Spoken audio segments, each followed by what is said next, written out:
Meus irmãos, a paz do Senhor.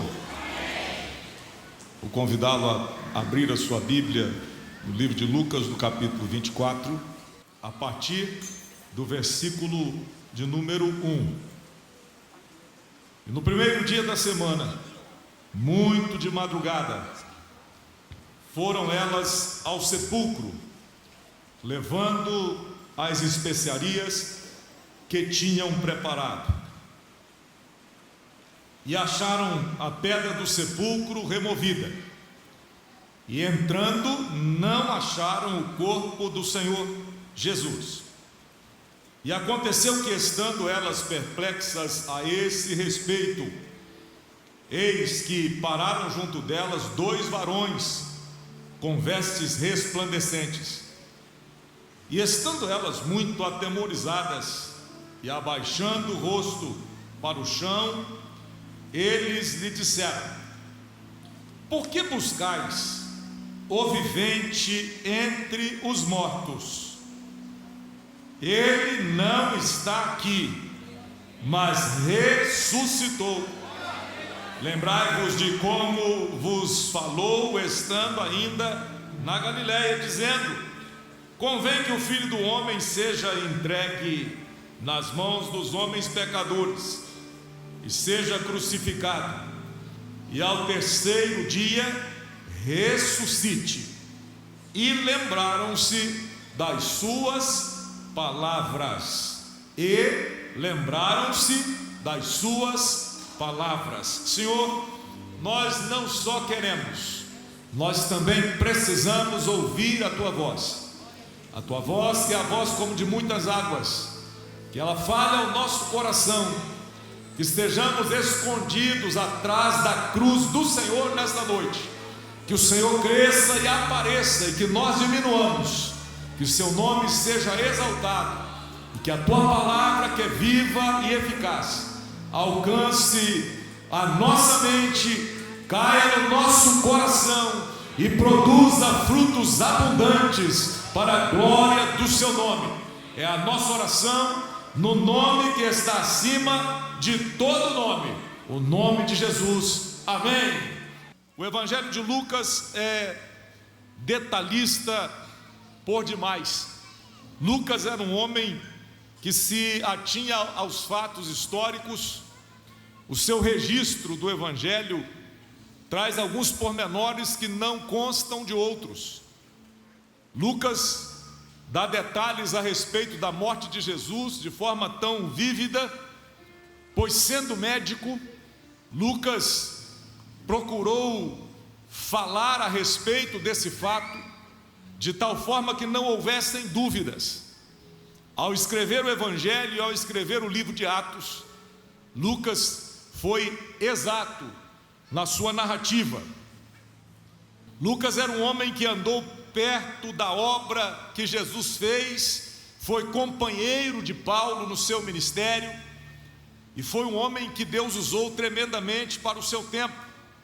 E quando chegamos no capítulo 24 de Lucas, eu retroajo ao capítulo 23, quando Jesus é condenado, depois ele é pregado na cruz, depois Jesus expira, Jesus morre na cruz, naquela fatídica sexta-feira.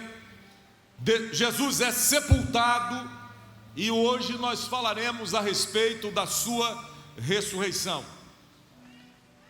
No primeiro dia da semana, muito de madrugada, foram elas ao sepulcro, levando as especiarias que tinham preparado. Era um costume da época, assim como para nós há o costume de, nos velórios, nas cerimônias fúnebres, temos o nosso jeito de fazer isso. Para cada nação, para cada povo, existem costumes diferentes. No hemisfério norte é comum, por exemplo, que a pessoa morra agora, o corpo vai para um tratamento, o sepultamento seja alguns dias depois. Houveram algumas celebridades. Michael Jackson, por exemplo, um grande cantor pop, quando faleceu, o seu sepultamento, o seu velório foi semanas depois. São costumes de cada lugar. Em alguns lugares há o costume de contratar, por exemplo, no Oriente Próximo, as carpideiras, que são pessoas contratadas para chorar, para dar o tom de lamento no velório. No hemisfério norte é comum terminar o velório, mantuano, e fazer um banquete. As pessoas se assentam e comem como se estivessem numa festa. No sepultamento de Jesus, que aconteceu na sexta-feira antes do sábado, eles estavam se preparando para guardar o sábado de descanso. As mulheres prepararam as especiarias e ainda era costume visitar o sepulcro até o terceiro dia. Elas se preparam, e a Bíblia diz que no primeiro dia da semana, muito de madrugada, antes que o sol raiasse, essas mulheres saem de casa em direção ao sepulcro, levando as especiarias que tinham preparado, e elas observam o costume da sua época.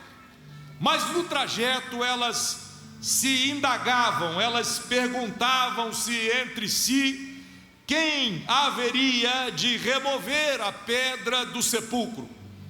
O sepulcro estava muito bem guardado. Havia uma história espalhada no meio dos judeus de que os discípulos iriam roubar o corpo de Jesus, e o sepulcro estava fechado, guardado por guardas, e uma pedra enorme posta à sua entrada. E elas estavam preocupadas quem haveria de remover a pedra do sepulcro. Na verdade, a preocupação humana, muitas vezes as nossas preocupações são apenas perda de tempo. Existem preocupações que temos e que às vezes nos afligimos, ficamos ansiosos, mas o nosso Deus, que se antecipa a qualquer situação, Ele vai na frente, e às vezes quando a gente chega, Deus já resolveu o problema, a pedra já foi removida, a vitória já chegou, e a gente estava preocupado, enquanto Deus estava trabalhando em favor daqueles que nele esperam. Elas estão preocupadas, só não sabem que Deus é Deus que se antecipa, Deus é Deus que vê o fim desde o começo, Deus é Deus que não se surpreende com nada, Deus é Deus que não se assusta com nada. Aquilo que nos assusta, aquilo que nos causa pânico, não tira o sono nem causa pânico no Senhor. Ele já sabe todas as coisas, e Ele diz para mim e para você: eu estou agindo, eu estou trabalhando, eu estou cuidando. Quem pode levantar as suas mãos e adorar ao Senhor? Elas, ao chegarem no jardim do túmulo, a Bíblia diz que elas acharam a pedra do sepulcro removida. A preocupação já deixou de ter razão. Quando chegam, a pedra já está removida, e elas entram, e quando entram, não acham o corpo do Senhor. E agora aquelas mulheres ficam atemorizadas, assustadas. Primeiro, chegaram na cena do sepulcro de madrugada, esperavam encontrar o túmulo fortemente guardado, preocupavam-se em como haveriam de remover a pedra. Ao chegarem, a pedra estava removida, a segurança já tinha deixado o lugar, e elas estão sozinhas na cena do túmulo. E quando entram no sepulcro, o corpo do Senhor não estava lá, e elas ficam atemorizadas. Isso não é de assustar, isso é normal.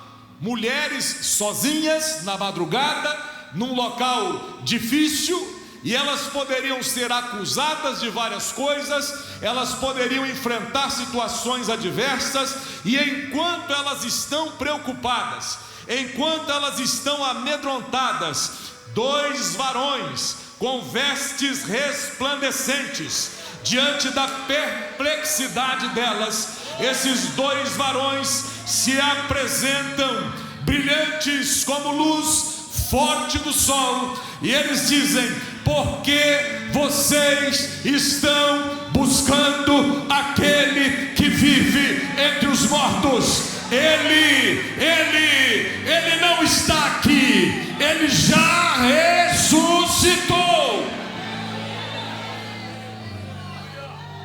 Ao pregar uma mensagem recente, eu disse que tem algumas cenas bíblicas que eu gostaria de estar lá para ver.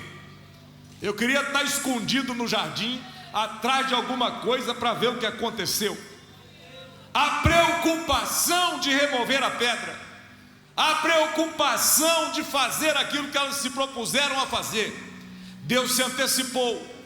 Eu fico a imaginar elas confabulando-se entre si no caminho, perguntando: como vamos fazer? Como é que a gente vai remover a pedra? A pedra é por demais pesada.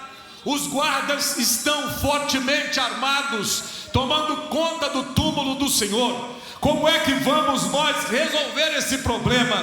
E enquanto elas estão indagando o que fazer, anjos descem do céu, a eternidade rasga-se, o céu se abre, emissários celestiais descem, e eu fico imaginando o clarão, a luz resplandecente, e aqueles dois seres descendo, rasgando a madrugada, como um cometa no meio da noite, rasgando a escuridão do céu. Eu fico a imaginar os guardas fortemente armados, dizendo: aqui ninguém entra, aqui ninguém mexe, aqui ninguém vai pôr a mão. E de repente a luz do céu cega-lhes a visão, a pedra começa a balançar, começa a se mover, e aqueles seres angelicais com poder lá da glória descem, abrem o túmulo que está fechado, entram no túmulo. Aquilo que era segurança ficou inseguro, aquilo que era firme perdeu a firmeza, aquilo que era inviolável foi aberto, e o túmulo se abriu. Está sentindo a presença de Jesus? O céu se abre sobre nós nessa noite, e a glória de Deus se manifesta sobre nós nesta noite. Sinta a presença dele. Anjos de Deus ministram em favor da igreja, anjos de Deus sobem e descem no arraial dos crentes, a adoração do povo de Deus. Esta noite é noite de celebração. Conforme aquele dia, Deus continua trabalhando em nosso meio. Quem pode dar glória a Deus, dê glória a Deus. Quem pode adorá-lo, adore, porque Ele está conosco. Aleluia, aleluia.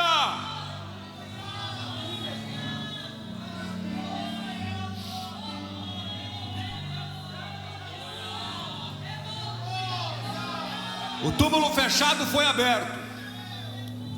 Os guardas armados desmaiaram de terror. Não ficaram para contar a história, porque a cena que a gente vê agora, o túmulo está aberto e não tem mais guarnição. As mulheres entram livremente, e quando entram não acham o corpo do Senhor. Dois varões com vestes resplandecentes lhes dão a notícia, e eles perguntam: por que vocês estão buscando aquele que vive entre os mortos? E faz-se necessária uma pausa agora, porque existem pessoas que na sua religiosidade continuam buscando Jesus entre os mortos, continuam buscando aquele que vive entre aquilo que está morto. Existem aqueles que se apresentam para o culto, ou vêm ao templo, ou se reúnem como igreja, mas parece-me que estão reunidos para um velório. Parece-me que se reúnem para celebrar aquele que está morto. A religiosidade sem vida, a religiosidade oca, apática de alguns, é de assustar. Ainda bem que nós não somos desses. Nós somos crentes de uma igreja que está viva, Nós não estamos na cerimônia fúnebre e nem viemos para um velório nesse domingo da ressurreição. A gente veio celebrar aquele que está vivo, e os vivos vieram celebrar aquele que vive. Então pode adorar o nome de Jesus. Você veio adorá-lo. Nós não viemos para o velório, não viemos para a cerimônia fúnebre, não viemos para chorar. Nós viemos para adorar, nós viemos para exaltar, nós viemos para glorificar o nome dele, porque ele está vivo. Quantos e quantos estão a viver uma religiosidade morta? Mas nós sabemos que ele está vivo. Já até falamos com ele hoje. Alguns de nós já chegaram bem pertinho dele hoje.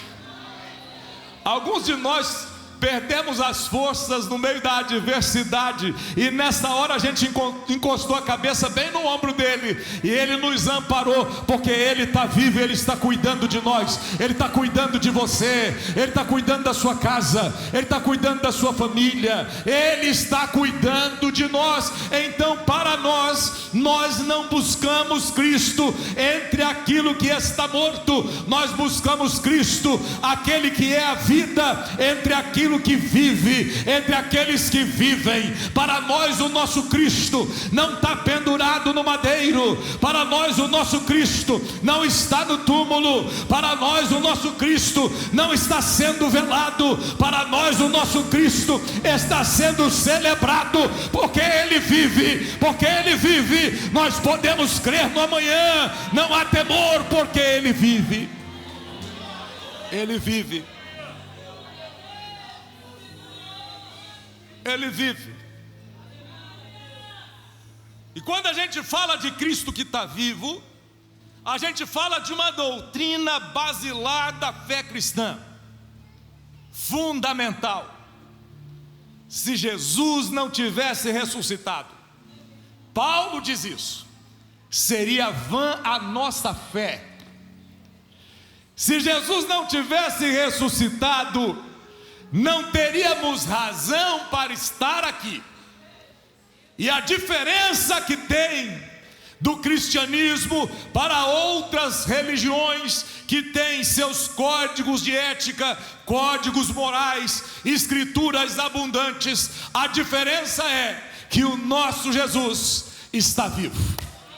A diferença é que o Deus da igreja está vivo.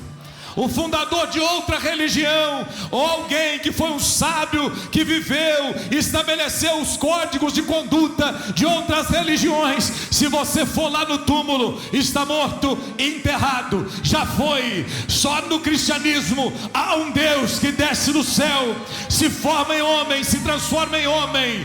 Só há no cristianismo esse Deus que, sendo homem, é fiel até a morte, morte de cruz. E quando ele morre, não fica morto, ele venceu a morte e está vivo para sempre. Foi Agostinho de Hipona, grande teólogo da igreja, dos pais da igreja. Agostinho escreveu que ele poderia ter descido da cruz, e ele poderia, mas ele escolheu se levantar do túmulo.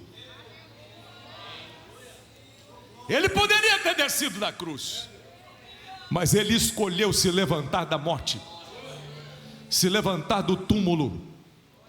A morte foi tragada pela vitória, a morte foi vencida por Jesus Cristo lá na cruz do Calvário.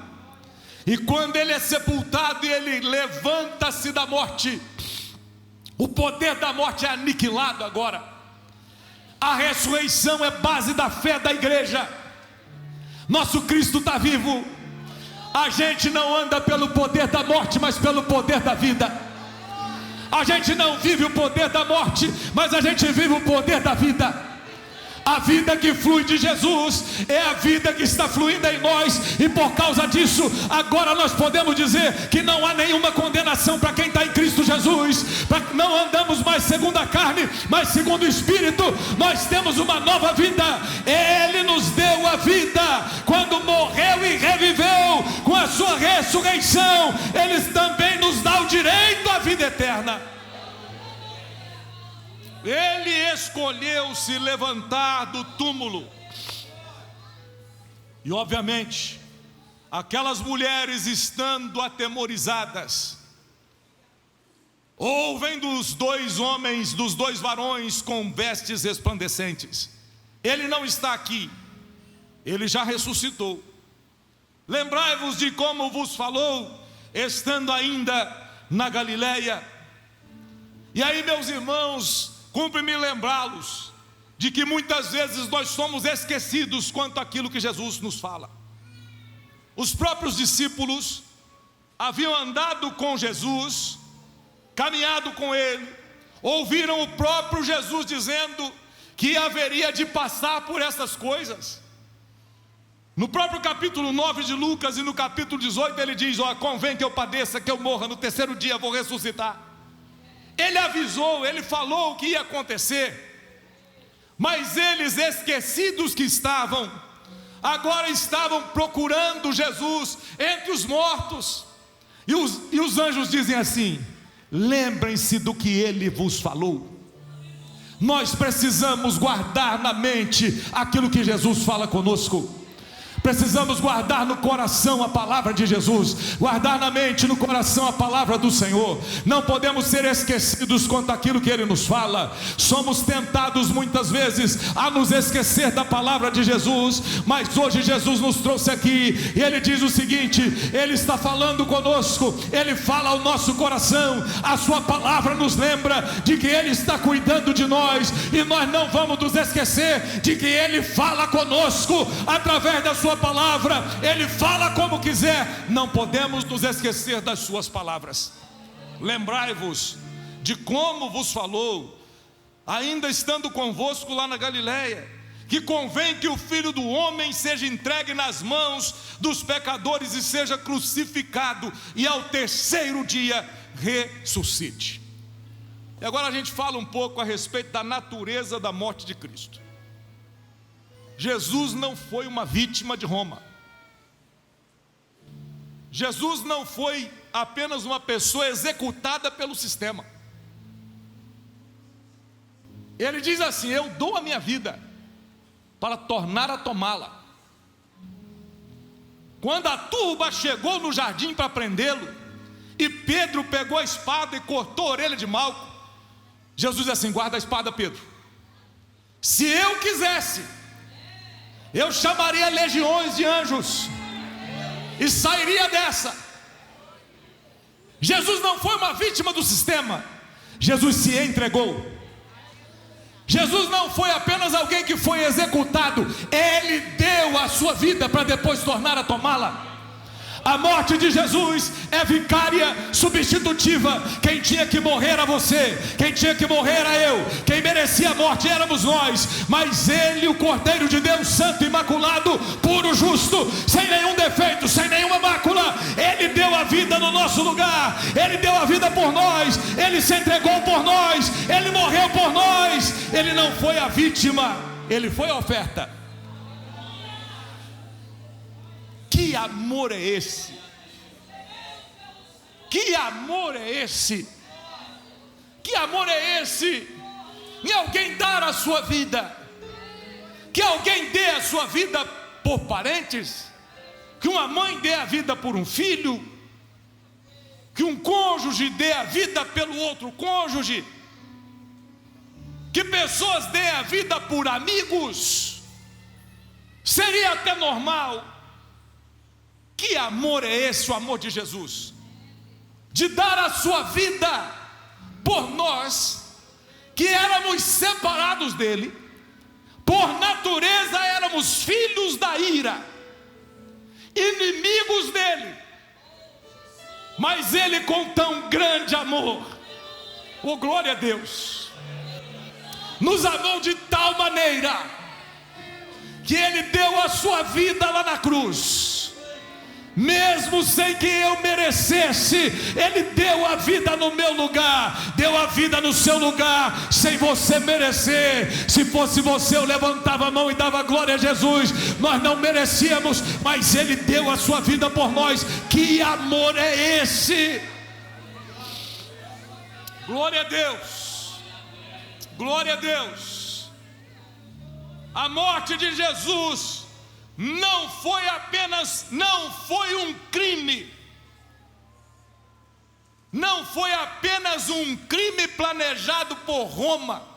Isso não exclui a maldade que ali foi aplicada, isso não lhes tira a culpa, mas Jesus se entregou como ovelha muda. Ele foi levado ao matadouro. Ele não abriu a sua boca, ele não reclamou, foi levado como ovelha perante os seus tosquiadores. O profeta diz que nós não fizemos dele caso algum, e ele profetiza dizendo: mas ele foi ferido pelas nossas transgressões, ele foi moído pelas nossas iniquidades. O castigo que nos traz a paz estava sobre ele, e pelas suas feridas nós fomos sarados. A morte de Jesus marcou um momento crucial da história.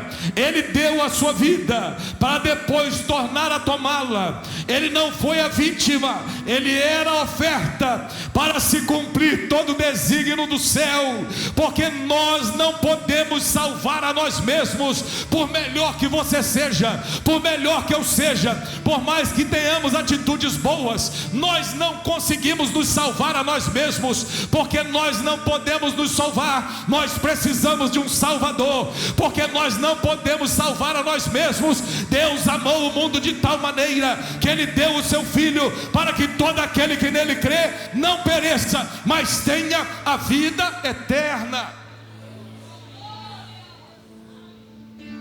Jesus deu a sua vida, morreu em nosso lugar, tomou sobre si o castigo que era nosso. E muitos de nós, pela nossa culpabilidade, não tínhamos como pagar essa conta.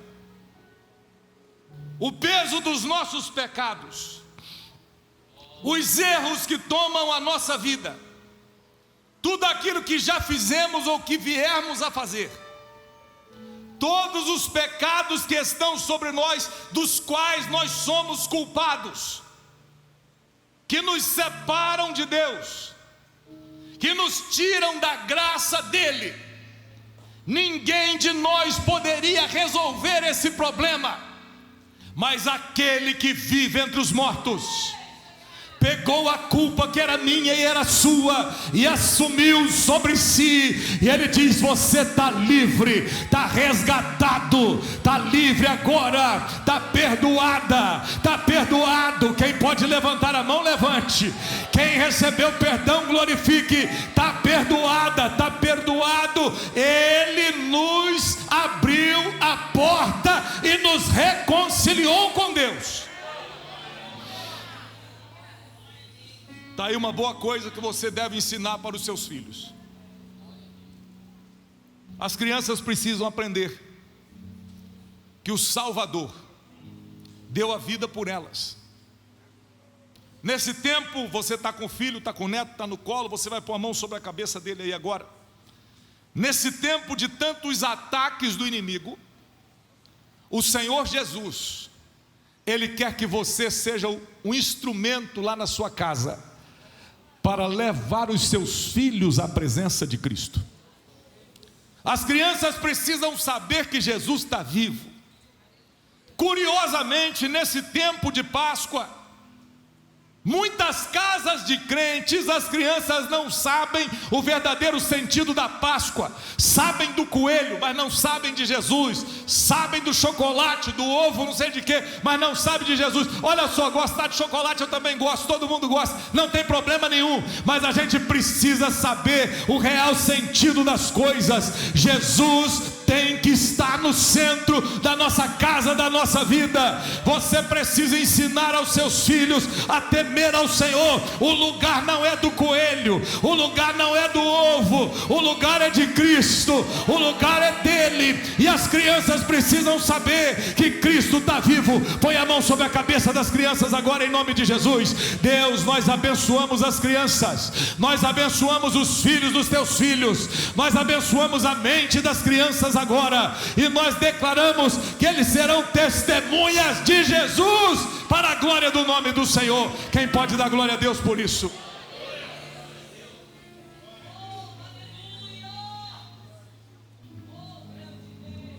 A morte de Jesus não foi o fim. Eu já vi pregadores contando, alegorizando, dizendo assim: ele morreu, aí desceu do inferno, falou com o diabo: põe a cara aqui, vou pôr o pé na sua cara e tal. Alegorias. Alegorias. A Bíblia não diz isso. Ele passou pela morte, mas não ficou lá. Ele venceu a morte. João, quando olha no Apocalipse, ele diz assim: está aqui aquele que tem a chave, que tem a chave do inferno e da morte. Pensa num sujeito que não tem nem a chave de casa, o diabo. A chave está na mão de Jesus. Pensa num sujeito que diz que manda na morte, mas não tem a chave dela, está na mão de Jesus. Pode dar glória a Deus por isso. O nosso Jesus tem a chave. Ele tem a chave, ele tem a chave. Ele tem a chave do inferno. O inferno, com toda a sua estrutura poderosa, com toda a ação, com toda a estratégia, o inferno é um lugar cuja chave está na mão de Jesus. Jesus é o Senhor até lá. Jesus é o Senhor da morte, é o Senhor em todos os lugares. Pode adorar o nome de Jesus. Não há medo que te vença, não há nada que te pare, porque Jesus tem a chave na sua mão. Ele tem a chave do inferno e da morte. A morte de Jesus não teve a última palavra. Aleluia. Está sentindo a presença de Jesus aqui? Se você está percebendo a presença de Jesus, isso é um bom sinal. É porque Ele está vivo, Ele está aqui com a gente.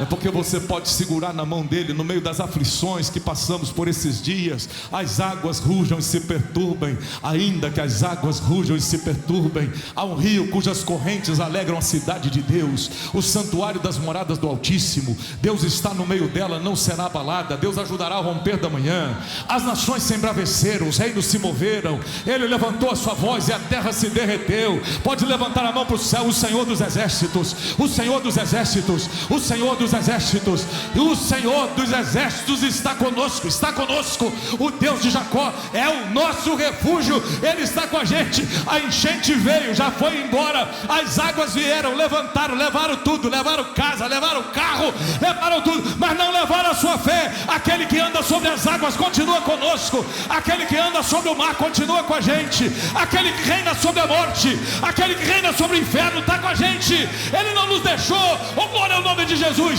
Ele está com a gente, Ele está com a gente. Só tem uma explicação para a gente estar sentindo a presença dEle aqui: é porque Ele está vivo.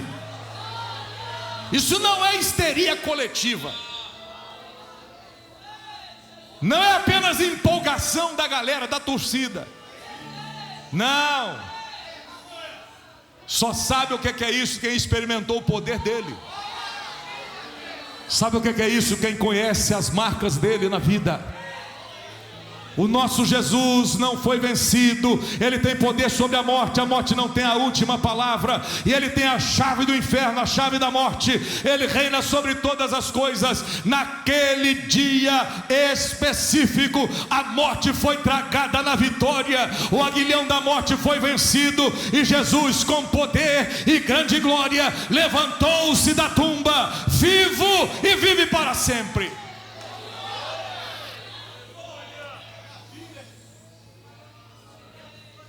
existe um aspecto que a gente precisa colocar também. Jesus ressuscitou pelo seu próprio poder. Esse é o primeiro aspecto. A Bíblia diz, quando ele fala sobre isso, ele diz: eu dou a minha vida para depois tornar a tomá-la. Pelo seu próprio poder, Jesus levantou da morte, porque ele tem poder sobre a morte. Pelo seu próprio poder, Jesus levanta da morte. Mas no outro aspecto, no aspecto da obediência ao Pai, Deus o Pai o ressuscitou dos mortos. E olhando de forma ampla, numa conjunção trinitariana, o Espírito Santo veio e o levantou da morte. Eu fico a imaginar o que aconteceu naquele dia: o céu se movimentando, o Pai, o Filho, o Espírito Santo, e ele se levanta da morte vivo, vivo, vivo. E de repente todos estão assustados, e aquele que estava entre os mortos, aquele que desceu à mansão dos mortos, agora ele se levanta com poder e grande glória, e o túmulo frio agora se enche de luz. Jesus se levanta, o lençol fica caído no canto, o lenço deixado ali, e o meu Jesus, o seu Jesus, se levanta vivo, vivo, vivo, andando sobre a morte. Ele se põe de pé sobre a morte e sai do túmulo. Lá no túmulo ele foi colocado por José de Arimateia, mas saiu de lá pelo seu próprio poder. Oh glória! Foi colocado no túmulo e a pedra selou o túmulo, mas agora não havia mais pedra selando. Ele se levanta e toda barreira cai. Quando ele se levanta, toda muralha cai. Quando ele se levanta, toda barreira cai. Jesus se levanta em favor da sua vida agora. Jesus se levanta em favor da sua casa agora. Hoje Jesus se levanta em seu favor. Está sentindo a presença dele? Jesus se levantou. E elas se lembraram das suas palavras. Que nós nunca nos esqueçamos das palavras de Jesus. Dentre as suas palavras eu quero recordar-lhes algumas. Ide por todo o mundo, pregai o Evangelho. Que oportunidade tivemos nesse tempo de aflição na cidade, de mostrar o amor de Jesus, que está vivo para muita gente. Ide por todo o mundo, lembrem-se disso. Lembrem-se que ele disse: eis que eu estou convosco todos os dias, até a consumação dos séculos. Ele não está com a gente só quando o sol está brilhando, só quando as coisas estão boas, só quando a família está tudo bem. Ele está com a gente quando as coisas também se complicam. Ele está com a gente também quando as coisas não vão tão bem assim. Ele está com a gente quando o mar está agitado. Ele está com a gente quando os problemas se apresentam. Ele está com a gente. Então eu tenho uma notícia para te dar. Jesus te trouxe aqui hoje para te dizer que Ele está do seu lado, Ele está com você, Ele não te deixa, Ele vai com você até o final. Amigos podem ir embora, pessoas virarão as costas, o dinheiro pode acabar, problema pode chegar, mas o nosso Jesus que está vivo vai segurar na sua mão e vai dizer: eu vou com você até o final. Sinta a presença dele aí. Quem pode levantar as duas mãos, segura nas mãos de Jesus e vai. Segura nas mãos de Jesus e não desista. Segura nas mãos de Jesus e permaneça. Agora é a hora. Levanta a cabeça. Temer por quê? Parar por quê? Aquele que vive entre os mortos promete estar conosco em todo o tempo. Aquele que vive entre os mortos não nos deixará. Quando as aflições chegarem, quando os problemas chegarem, aquele que vive entre os mortos será a nossa segurança. Quando a doença chegar ou quando o problema se avizinhar na sua casa, aquele que vive entre os mortos será a segurança, o porto seguro que você precisa. Existem entre nós pessoas que estão agora passando pelo vale da sombra da morte. Existem entre nós pessoas que passam por aflições as mais diversas. Antes do culto eu entrei na UTI do nosso hospital. Tem pessoas precisando de milagre. Existem aqueles que estão agora no limiar de um grande problema, mas para esses também Jesus diz: eu estou com vocês até a consumação dos séculos. O que o mundo não consegue entender é que crentes em Cristo Jesus não se desesperam, mesmo estando no leito da enfermidade, na iminência da morte. Eles continuam dizendo: eu sei em quem eu tenho crido, e que Ele é poderoso para guardar a minha vida até o final. Tem gente no vale da sombra da morte, segurando na mão de Jesus e dizendo: eu vou com Jesus até o final. A promessa da presença de Jesus, pelo fato de que Jesus está vivo, garante-nos essa segurança. A segurança de estar em Cristo, ela não é tão grande se fosse somente dinheiro, bens materiais, coisas passam.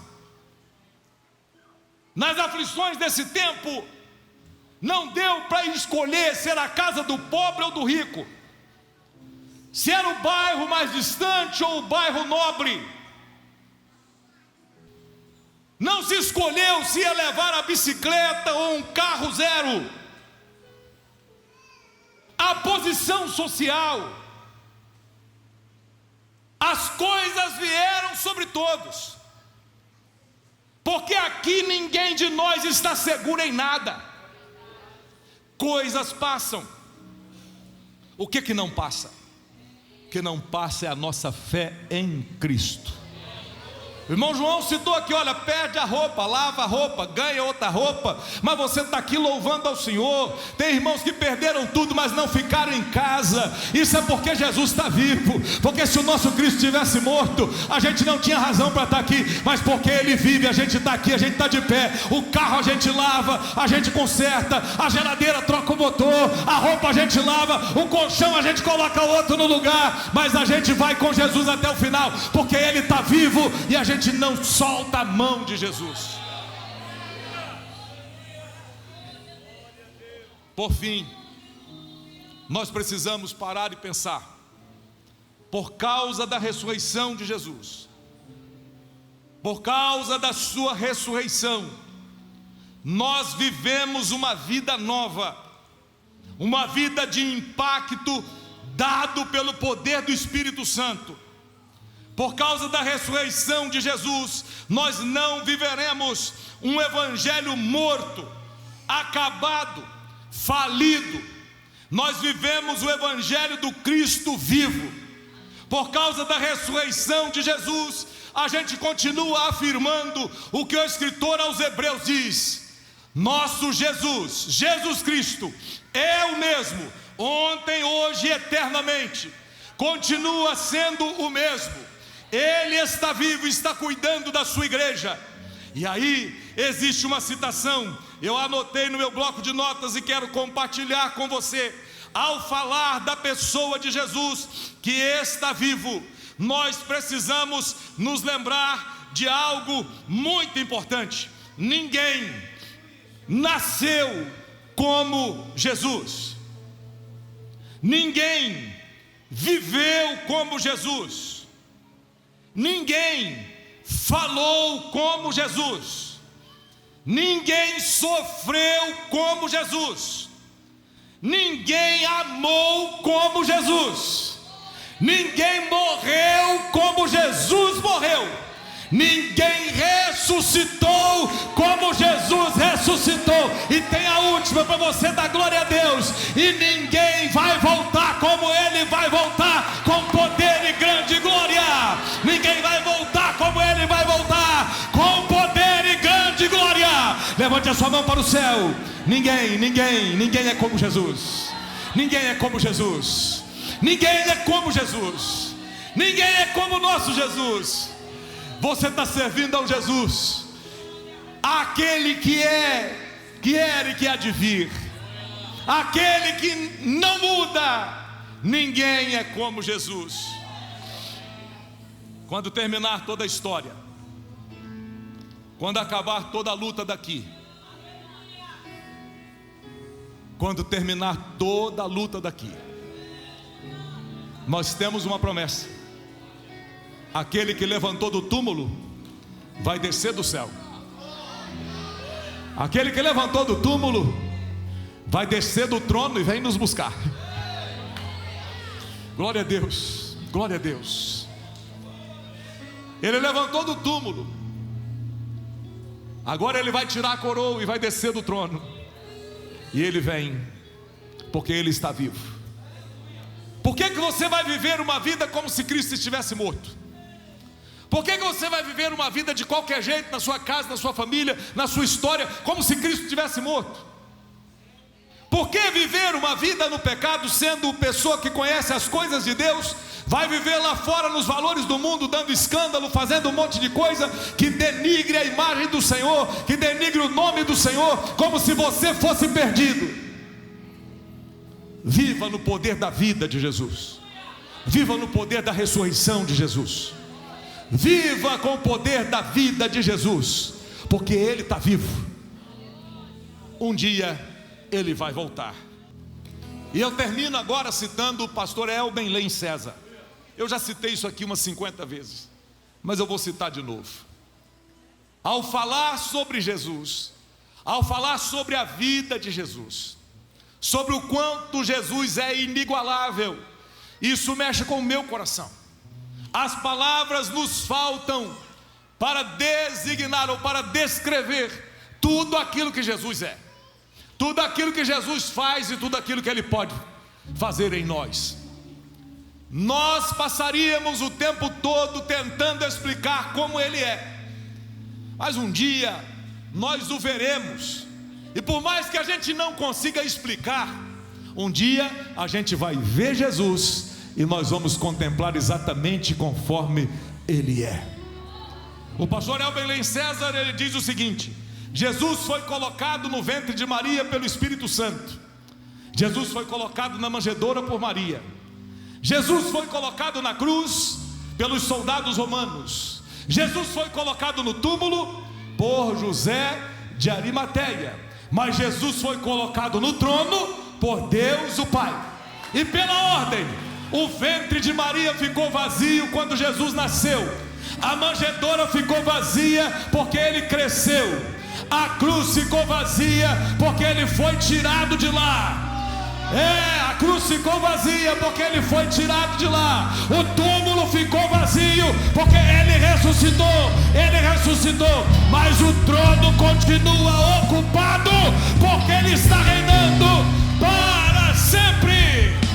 A graça do Senhor Jesus, o amor de Deus o Pai, a comunhão do Espírito Santo, seja com todos que amam e aguardam a vinda de Jesus. E todos digam amém.